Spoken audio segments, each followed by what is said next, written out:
पावसाळ्याच्या सुरुवातीला ज्या रानभाज्या येतात त्या आपल्या शरीरासाठी खूप पोषक घटक असतात. त्यामध्ये शतावरीची भाजी पावसाळ्यामध्ये 2 ते 3 वेळेस अशी खायलाच पाहिजे, कारण शरीरासाठी खूप पोषक घटक असतात या कोंबांमध्ये.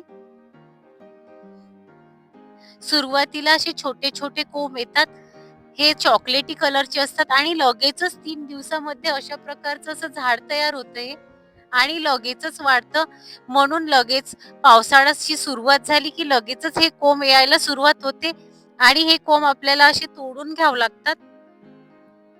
पावसाळ्याला सुरुवात झालेली आहे आणि पावसाळ्याला सुरुवात झाल्यानंतर सुरुवात होते ती रानभाज्या यायला. तर आज आपण पहिली भाजी ही बघणार आहोत, ती शतावरीची भाजी आहे आणि शतावरीचे कोंब मी असं सर्व तोडून घेतलेले आहे. बरीच शोधाशोध करून एवढे कोंब मी तोडलेत. बराच वेळ लागला. अरे इथे बघा, हा पण असा मस्त हे बघा, अशा पद्धतीने जमिनीमधून असे चांगले असे कोंब निघतात आणि हे कोंब असे अलगदच तोडल्या जातात.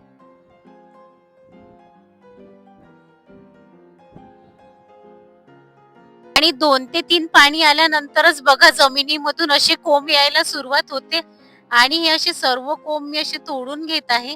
आपल्या देशापेक्षा बाहेर देशामध्ये शतावरीच्या कोंबाच्या भाजीची भाजी जास्त खाण्यात येते. जास्त खातात ते लोकं. घरी जाऊन लगेचच या ताज्या-ताज्या कोंबाची मी भाजी बनवते. शतावरीचे कोंब चांगले असे स्वच्छ धुवून घेतले आणि असे बारीक-बारीक चिरून घेतले. शतावरीचे कोंब आपल्याला थोडेसे असे ठेचून घ्यायचे आहेत. अगदी जास्तही नाही, हलकेसे असे ठेचून घ्यायचे आहेत. असे या पद्धतीने आपल्याला असे हलकेसे ठेचून घ्यायचे आहे शतावरीचे कोंब.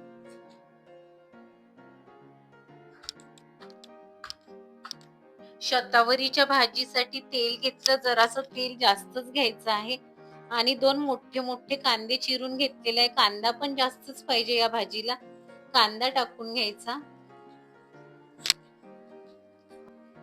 लहसून टाकून घ्यायचा. लहसूनही जास्तच टाकून घ्यायचा. थोडासा असा क्रश करून घेतलेला आहे लहसून, तो टाकून घ्यायचा. कांदा लहसून चांगला असा सोनेरी रंगाचा झाला की लगेचच त्यामध्ये तिखट टाकून घ्यायचं. टाकून घ्यायची. हळद टाकायची. शतावरीचे कोंब जे आपण हलकेसे असे ठेचून घेतले होते ते टाकून घ्यायचे.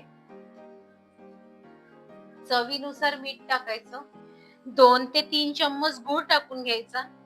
या भाजीमध्ये पाणी टाकण्याची अजिबातही गरज नाही. या भाजीला एक स्वतःचीच चव असते. जास्त मसालेही टाकण्याची गरज नाही. फक्त कांदा आणि लसूण जास्त टाकून घ्यायचा. आपण भाजीमध्ये गुळाचा उपयोग या कारणाने केलेला आहे. भाजीला एक थोडीशी अशी कडवट चव असते. गूळ टाकल्यामुळे ती चव थोडीशी अशी दबल्या जाते आणि चवही छान येते भाजीला. शतावरीची भाजी आपल्या देशापेक्षा बाहेर देशामध्ये जास्त प्रमाणामध्ये खाल्ल्या जाते. भाजीवर झाकण ठेवून आपल्याला बारीक गॅसवर भाजी जवळ-जवळ 10 मिनिट शिजवून घ्यायची आहे मंद गॅसवर. जवळ-जवळ 10 मिनिट झालेले आहेत. भाजी अगदी अशी मस्त शिजलेली आहे. भाजीला सुवासही खूप छान असा सुटलेला आहे. आता गॅस बंद केलेला आहे मी आणि भरपूर कोथिंबीर टाकून घ्यायची. कोथिंबीर टाकताना कंजूसी अजिबात करायची नाही. अगदी 10 ते 15 मिनिटांमध्ये शरीराला अतिशय पोषक अशी भाजी तयार झालेली आहे शतावरीच्या कोंबाची. ही भाजी यावर्षी नक्की करून बघा. एक वेळ तरी भाजी ही या पावसाळ्यामध्ये खायलाच हवी.